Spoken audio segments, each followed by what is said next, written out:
نصوح ایک عورت نما آدمی تھا، باریک آواز، بغیر داڑھی اور نازک اندام مرد۔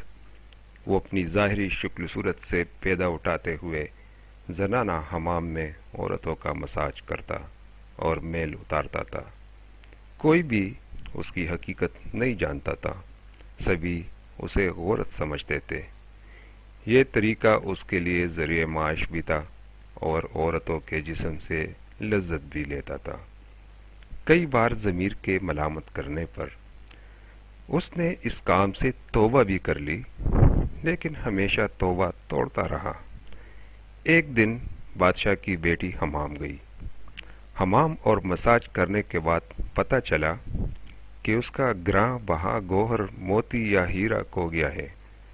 بادشاہ کی بیٹی نے حکم دیا کہ سب کی تلاشی لی جائے۔ سب کی تلاشی لی گئی، ہیرا نہیں ملا۔ نصوح رسوائی کے ڈر سے ایک جگہ چھپ گیا۔ جب اس نے دیکھا کہ شہزادی کی کنیزیں اسے ڈھونڈ رہی ہیں تو سچے دل سے خدا کو پکارا اور خدا کی بارگاہ میں دل سے توبہ کی اور وعدہ کیا کہ آئندہ کبھی بھی یہ کام نہیں کروں گا، میری لاج رکھ لے مولا۔ دعا مانگ ہی رہا تھا کہ اچانک باہر سے آواز آئی کہ نصوح کو چھوڑو، ہیرا مل گیا ہے۔ نصوح نم آنکھوں سے شہزادی سے رخصت لے کر گھر آیا۔ نصوح نے قدرت کا کرشمہ دیکھ لیا تھا اور ہمیشہ ہمیشہ کے لیے اس کام سے توبہ کر لی۔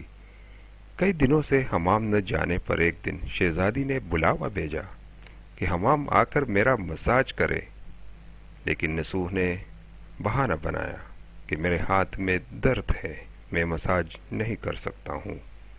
نصوح نے دیکھا کہ اس شہر میں رہنا اس کے لیے مناسب نہیں ہے۔ سبھی عورتیں اس کو چاہتی ہیں اور اس کے ہاتھ سے مساج لینا پسند کرتی ہیں۔ جتنا بھی غلط طریقے سے مال کمایا تھا سب غریبوں میں بانٹ دیا اور شہر سے نکل کر کئی میل دور ایک پہاڑی پر ڈیرا ڈال کر اللہ کی عبادت میں مشغول ہو گیا۔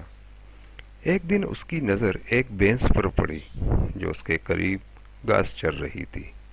اس نے سوچا کہ یہ کسی چرواہے سے بھاگ کر یہاں آ گئی ہے، جب تک اس کا مالک نہ آئے تب تک میں اس کی دیکھ بھال کر لیتا ہوں۔ لہذا اس کی دیکھ بھال کرنے لگ گیا۔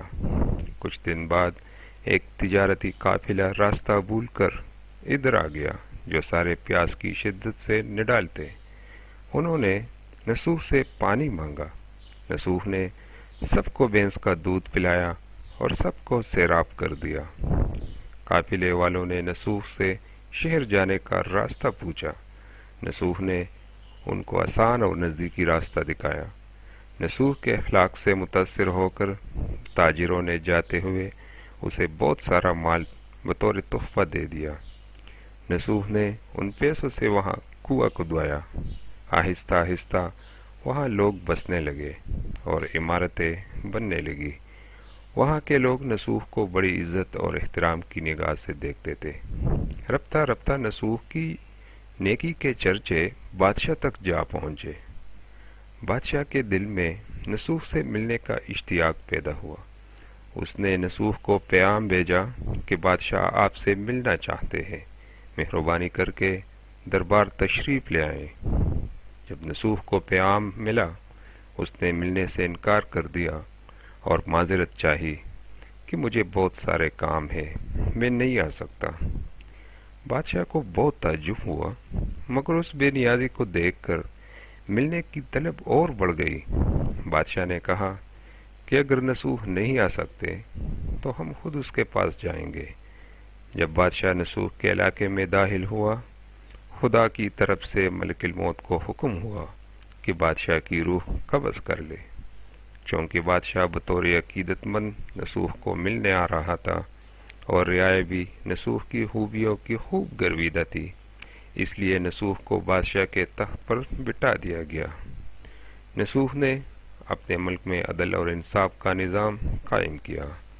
وہی شہزادی جسے عورت کا بیس بدل کر ہاتھ لگاتے ہوئے بھی ڈرتا تھا، اس شہزادی نے نصوح سے شادی کر لی۔